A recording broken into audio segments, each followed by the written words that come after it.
담당 경찰이 흥분해가지고 계속 전화를 하는 겁니다. 감히 네가 전화를 끊는단 말이야? 이런 식으로. 미친 거잖아요. 공권력을 남용하는 거란 말이에요. 저도 이런 무능한 경찰들이나 부정부패나 비리의 경찰들은 가만히 있지 않겠다, 가만두지 않겠다는 생각 가지고 정말 강하게 나갔단 말이에요. 이때부터 진행범죄수사팀이나 경제팀, 이 수사과에 있는 이 경찰들과 이 기싸움이 벌어진 거예요.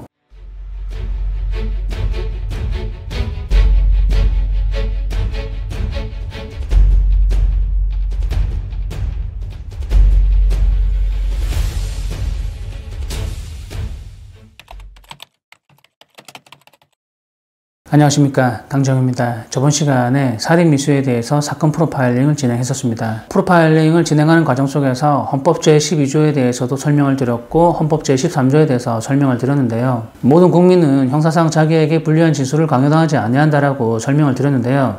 그러면 지난 영상 한번 시청해 볼까요? 우리 국민 누구라도 자기 자신에게 불리한 지수를 하지 않으면 유리한 지수를 할 수 있다라고 우리 헌법에 나와 있습니다.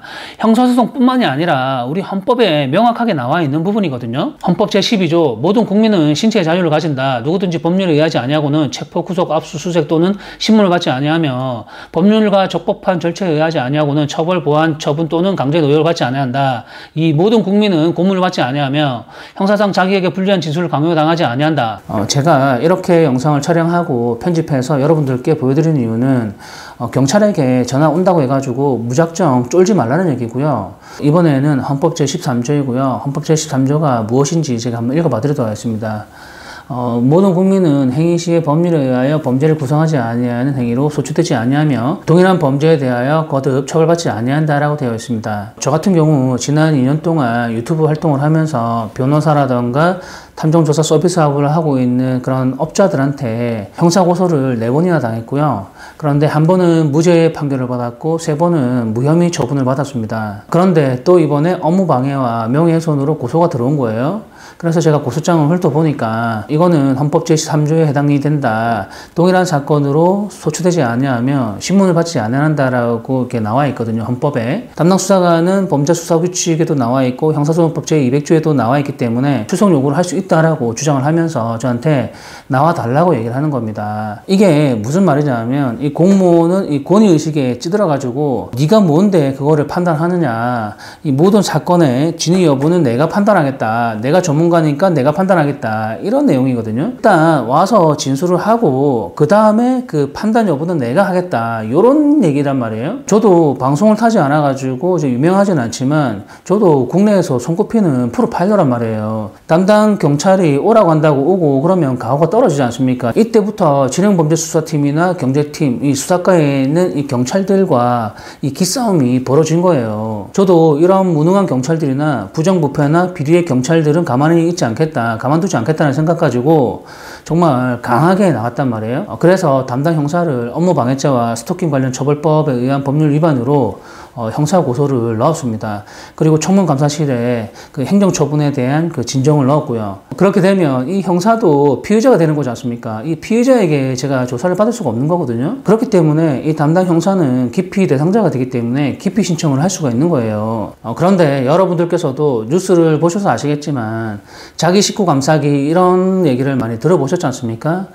어떤 조직이든 자기 식구 감싸기, 팔은 안으로 굽고 가지는 개편이고 이런 얘기가 있지 않습니까? 행정기관들이 자기 식구들을 이제 처벌하거나 그렇게 하지 않습니다. 어떻게든 무마시켜가지고 넘어가려고 하거든요. 뭐라고 넘어가려고 하는지 제가 한번 읽어봐 드릴게요. 안녕하십니까. 서초경찰서 청문감사인권실에 근무하는 경위 누구입니다. 신청하신 진정 내용은 피진정인 윤땡땡땡이 편협한 수사와 공권력 남용으로 진정인에게 스토킹 행위, 업무방해를 통해 진정인을 괴롭히는 행위를 하여 일상생활에 피해를 주어 청문감사실에 신속 철저히 수사하여 징계하여 주십시오라는 취지의 내용으로 민원으로 이해됩니다. 진정인이 피고소인으로 명시된 고소사건에서 피진정인의 추석 요구는 형사소송법 제200조 그리고 범죄수사규칙 61조 등에 명시된 정당한 추석 요구로 수사 과정에서 수사 절차를 위반하였다거나 진정인의 업무를 일부러 방해하면서까지 행한 위법적인 추석 요구로 볼 수 없고 어떠한 비행위로는 판단을 하지 않습니다. 분명히 저는 문자 내용에 스토킹 하지 말라고 했고 업무 방해하지 말라. 지금 일하고 있는 중이라고 여러 번을 얘기했는데, 그런데 이 수사관은 계속해서 반복적으로 전화를 하고 문자를 했단 말이에요.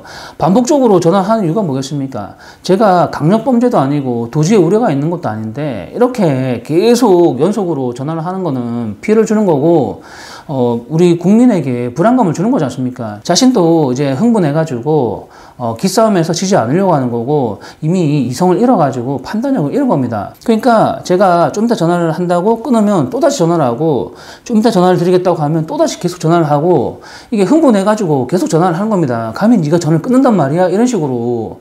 미친 거잖아요. 담당 그 경찰이 이 공권력을 남용하는 거란 말이에요. 지금 일을 하고 있는 업무 시간인데 10시 반에서 11시 사이에 근데 이렇게 전화를 할 수 있는 거예요?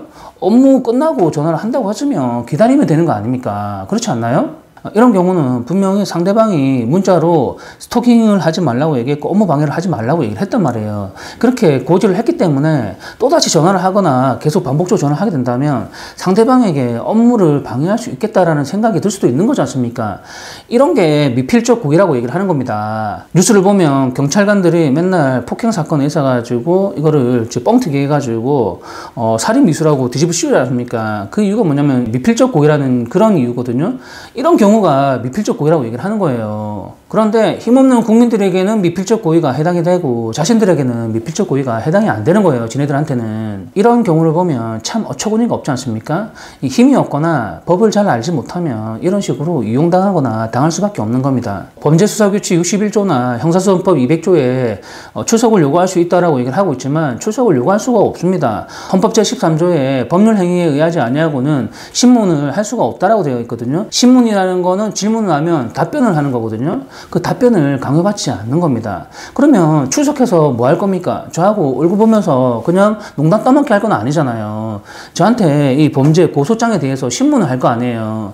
그거를 이제 헌법에 나와 있어요. 신문을 받지 아니한다라고. 이 형사소송법이나 범죄수사 규칙이 헌법보다 위에 있지 않지 않습니까? 이미 한 사건에 있어 가지고 그 사건과 비슷한 내용일지라 하더라도 그 사건에 대해서 한번 심판을 했거나 판결이 난 경우에는 일사부조리 원칙에 의해서 사건을 또다시 제기할 수가 없는 거예요. 그 부분에 대해서 헌법 제13조에 소추되지 아니한다라고 나와 있지 않습니까? 이런 경우에는 행정기관을 상대로, 경찰서장을 상대로 행정심판을 하면 되거든요. 그래도 이게 해소가 되지 않는다면 헌법재판소에 헌법소원을 하면 되는 거예요. 헌법을 위반했기 때문에 헌법소원을 하는 겁니다. 국민의 기본권을 위반하면 헌법소원을 할 수 있는 거예요. 제가 담당 수사관과 문자로 주고받았던 대화 내용을 읽어봐도록 하겠습니다. 제가 다시 연락드린다고 하는데 선량한 국민한테 이러도 되는 거예요. 제가 시간 낼 때 봐서 다시 연락드릴게요. 지금 뭐 하시는 거죠? 제발 스토킹하지 마세요. 부탁입니다. 절차대로 진행하겠습니다. 왜 이렇게 수사를 강하게 하시나요? 청문감사실이나 청에 얘기하겠습니다.